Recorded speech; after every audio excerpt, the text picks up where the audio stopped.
ঘরে অফিস ডেস্কে কিংবা ঘুরতে বের হলে নিজস্ব পানির বোতল ছাড়া চলে না অনেকের। পছন্দের পানির বোতল, তাতে দিনকে দিন পানি পান। তার যেমন একদিকে তৃপ্তিদায়ক, অন্যদিকে একই বোতল পরিষ্কার না করে দীর্ঘদিন ব্যবহারের ফলে শরীরে ভর করতে পারে নানা রোগ। প্রতিদিন পানির বোতল ধোয়ার অভ্যাস সুস্বাস্থ্য বজায় রাখতে সাহায্য করে। ক্ষতিকারক ব্যাকটেরিয়ার বৃদ্ধি রোধ করা থেকে শুরু করে অপ্রীতিকর গন্ধ এড়াতে বোতল পরিষ্কার করতে হবে নিয়মিত। অপরিষ্কার পানির বোতল থেকে পানি পান করলে গ্যাস্ট্রোইন্টেস্টাইনাল নামক রোগ হতে পারে। বমি বমি ভাব, বমি, ডায়রিয়া ভর করতে পারে শরীরে।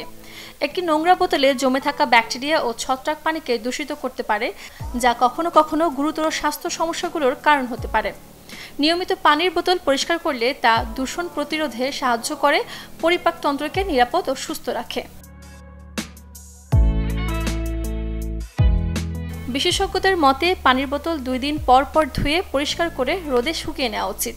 এতে বোতলের ভিতরে জমা হওয়া ব্যাকটেরিয়া দূর হয়, ফলে বিভিন্ন বিপজ্জনক রোগও প্রতিরোধ করা সম্ভব। তবে সব রকমের বোতল পরিষ্কার করার পদ্ধতি আলাদা। কাচের বোতল হলে লেবু খসে কিছুক্ষণ রেখে দিতে পারেন, তারপর ধুয়ে ফেলুন। ভিনেগার আর পানির মিশ্রণ বানিয়ে বোতলে ভরে 15 থেকে 20 মিনিট রেখে ব্রাশ দিয়ে ঘুরিয়ে ঘুরিয়ে পরিষ্কার করে নিন। প্লাস্টিকের বোতল পরিষ্কার করার একটি সহজ উপায়, খবরের কাগজ ছোট ছোট টুকরো করে বোতলে ভরে রাখুন।